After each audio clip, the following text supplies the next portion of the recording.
so exciting, especially to come from behind and win that game, and especially against the Red Sox. It means a lot. All season we've kind of been searching for some momentum, and to get 2 games like that is big for us. To be trailing and have a nice comeback win, that's the type of thing that can maybe build momentum. We have a lot of confidence in the group that we have. Really proud of the guys for just continuing the course, continuing to work, continue to stay focused. We're trying to get on a roll ourselves here, and I feel like this is the start of potentially something here, trying to gain some momentum.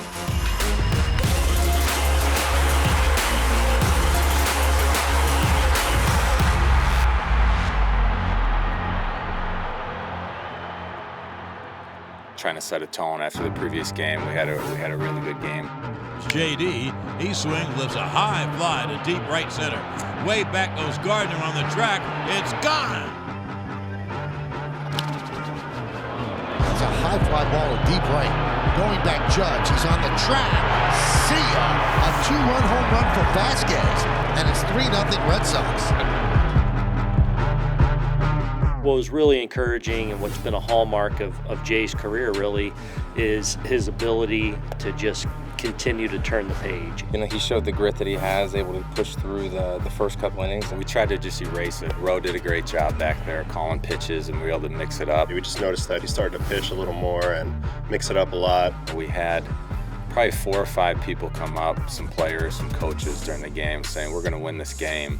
Just keep us right here. You know, he was able to get us back in the dugout quickly for those last 4 innings, which was awesome. I wanted to try to get us through that middle and eat some innings for us and try to keep that game close. Happ will get a nice hand from the crowd. He leaves with a runner on first base, 1 out in the 7th. Yankees trailing 3-1. Tommy came in and he was focused and he looked like he was ready to go and got some big outs there in that 7th. They had a little bit of action going, so for him to kind of, negate that and get us back in the dugout was huge. We have the type of offense that can come back in a hot second. That was a good outing for him right there. Canley pitches out of trouble. When you can keep the game close like that, we're only 1 or 2 hits away. Me being the DH that night, the only thing I was thinking about was what pitch I wanted to see first in the zone. And, the guy started a lot of guys off in the past couple games with breaking balls. And, I just told myself and a couple of the hitting coaches that I'm looking for a curveball. And if it's in the zone, I'm going to swing. Workman left a curveball, a breaking ball up, and he put a good swing on it, and it got the rally started. Frazier lines up, base hit to left center field. In the gap, cut off by Martinez. Frazier, a wide turn, and he holds on. It's our job kind of towards the bottom of the lineup just to, keep it moving. Give those guys more towards the top of the lineup, as many opportunities with guys on base as we can. Talk's a guy, he knows the zone really well. He's not going to change his approach. He's worked really hard to hone in that approach over time. For that at-bat, I was able to execute my plan. Lay out some good, tough pitches and, get on base and just kind of keep the line moving. Pass the baton and ultimately be part of setting the table for Gardy's big moment. 3-1. Checks his swing. Did he go? Oh, it's a walk to Romine, and the bases are loaded for Gardner. Definitely feeling good about where we're at that point, kind of making our comeback. Feels like this is the inning.